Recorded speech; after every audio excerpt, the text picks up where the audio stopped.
I had been counting the days. 183 of them. Each one marked with a red X on a makeshift calendar I kept tucked into my duffel. Out there in the dust and heat, the thought of her kept me grounded. Her voice in those letters, the way she ended every message with "come home safe" to me. It was all I held on to when everything else turned into noise. I remembered every detail about the day I left. She kissed me like it was the last time and promised to wait. There were tears in her eyes, and she held on to me like she couldn't bear to let go. I believed her. God, I believed her. That belief got me through sleepless nights and gunfire. I carried her picture in my chest pocket, close to my heart, always. When the mission ended early, and they told us we were going home ahead of schedule, I felt like I'd won the lottery. The flight was long, but I didn't sleep. I just stared out the window, imagining her face when I'd show up unannounced. I had it all planned. I'd walk in, sweep her off her feet, and finally hold her again. I'd even picked up a necklace on base, nothing fancy, just something that reminded me of her. The cab ride from the airport felt endless. Everything looked the same, but somehow different. More distant, maybe. I chalked it up to being gone too long. When I pulled into our driveway, I noticed another car parked outside. Black. Expensive looking. I hesitated, hand gripping the box in my jacket pocket. I told myself it could be anyone. A friend. A coworker. Family. But deep down, something didn't sit right. The house was quiet. Lights were on. Curtains drawn. My boots hit the front porch slower than usual. I reached for the handle and paused. No dog barking. He was always first to greet me. Strange. The door wasn't locked. I stepped inside, expecting to be greeted with a scream of joy, maybe even tears. Instead, I was met with silence. A suffocating, unnatural silence. The kind that wraps around your chest and makes your heartbeat echo in your ears. Her purse was on the table. Shoes scattered near the stairs. There was a man's jacket hanging on the back of the chair. Not mine. I wanted to believe it was innocent. I wanted to be wrong. But each step forward confirmed what my gut already knew. My palms were sweating. The box with the necklace felt heavier now, like it was mocking me. I heard a sound upstairs. Soft, rhythmic, unmistakable. It hit me like a punch to the throat. I froze at the foot of the stairs, ball rising in my stomach. My chest burned, not from battle, but from something far worse. I climbed, one step at a time, knowing I was walking towards something that would change everything. The door was halfway open. I didn't have to push it much to see everything. My wife, the woman I had fought to come home to, was in bed with another man. Their bodies tangled together like they'd done it 100 times. She wasn't crying. She wasn't shocked. She just froze when she saw me, naked, caught, and quiet. The man turned his head, smirked like he owned the place, and said, "She's mine now, soldier."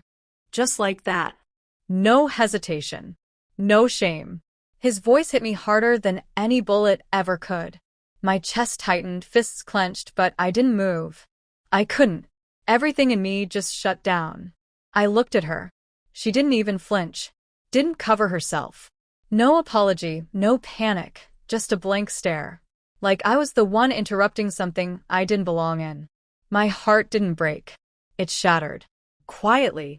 Like glass dropped in an empty room.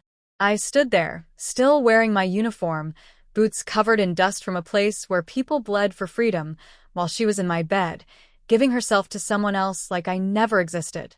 All those nights I stayed awake thinking of her, wondering if she was okay, praying she missed me. What a joke. I opened my mouth to say something, anything, but nothing came out. What could I say? That I loved her? That I'd almost died 3 times just to make it back? That I had dreams of us growing old together, of building a life, a family, a home? She killed that without lifting a finger. He laughed under his breath and turned away like I wasn't a threat. Like I wasn't even a man. And she just laid there, watching. Silent. I dropped the box I was holding. It hit the floor, the necklace spilling out like it had any meaning left. The sound it made felt louder than a gunshot. I wanted to scream. Break something. Hit him. Hit her. But what would that change? I'd already lost. Not just her, but who I was with her. My home wasn't mine anymore. My life had been rewritten in one ugly instant. She opened her mouth finally, maybe to speak, maybe to explain, but I turned and walked away. Not because I was weak, because there was nothing left worth fighting for. I walked out without looking back, each step heavier than the last. That silence, her silence, followed me down the stairs, out the door, into the night. I didn't cry. I didn't rage. I just felt numb, hollow, like everything I'd been holding together finally gave out. And that's when I knew the woman I came home to no longer existed. She died somewhere between my last letter and her first lie. I didn't sleep that night. I didn't even try. I sat in my buddy's garage, still in uniform, staring at nothing. The silence wasn't peaceful. It was loud, pressing in from every side. I kept going over it in my head like maybe I'd misunderstood, like maybe there was some version of that night that made sense. But there wasn't. Her messages started flooding in around 3 in the morning. First it was just my name.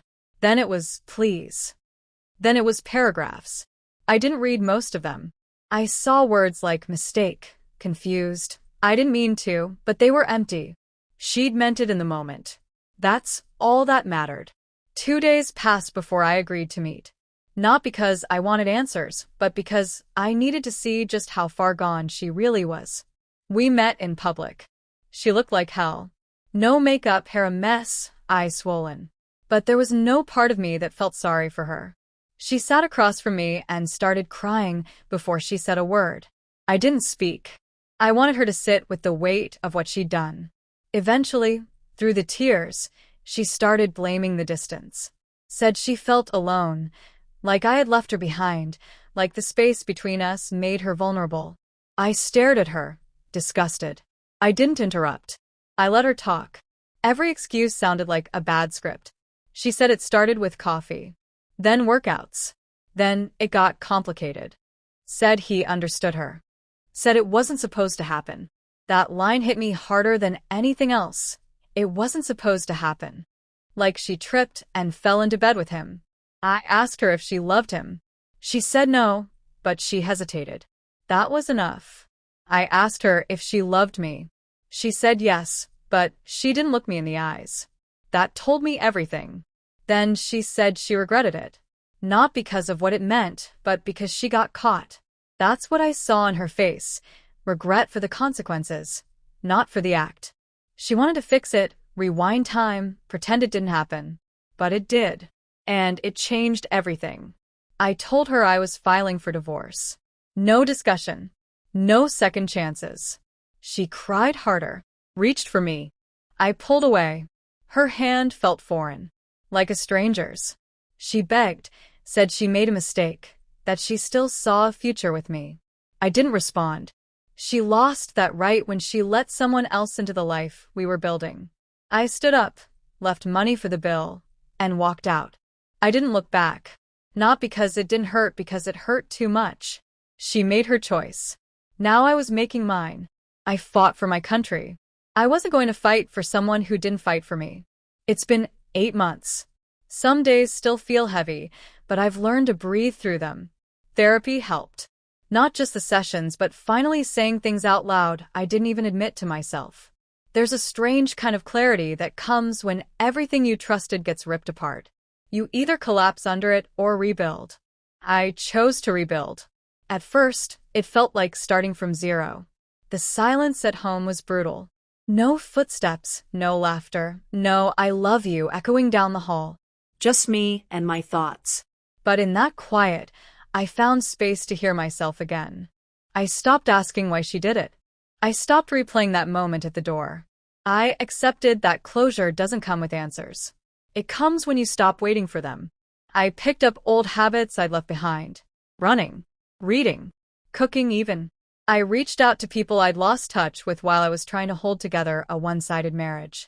Turns out, I wasn't as alone as I thought. I'd just been isolated in the wrong relationship. Then, out of nowhere, I saw him. The other man. He was sitting alone at a coffee shop, looking wrecked. No smugness this time. Just a hollow look, eyes sunken, Shoulders slumped. I didn't approach. I didn't need to. That image was enough. I found out later she left him. 2. Moved cities. Tried to start over somewhere else. Typical. She reached out once more. Blocked number. Left a voicemail I never listened to. I deleted it without a second thought. She was chasing something that never existed. A reset button. But people aren't games. You don't get to restart after burning everything down. Now, I wake up with peace. Not happiness every day, but peace. I don't flinch when I hear her name. I don't avoid the street where we lived. That chapter is closed. Permanently. There's no revenge. No dramatic ending. Just a quiet knowing that I survived. Not just war, but betrayal. Not just heartbreak, but the lie of love. And I came out stronger. Wiser. I still believe in love. Just not the version I had. Love isn't pain disguised as patience. It isn't loyalty traded for attention.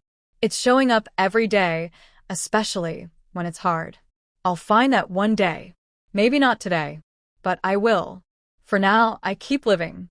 I keep healing. I keep choosing myself every single day. And that, in the end, is the real victory. She said she felt alone. She said she needed more. But I've found more in my own silence than I ever did in her promises. She said she was lonely. I say I'm finally free.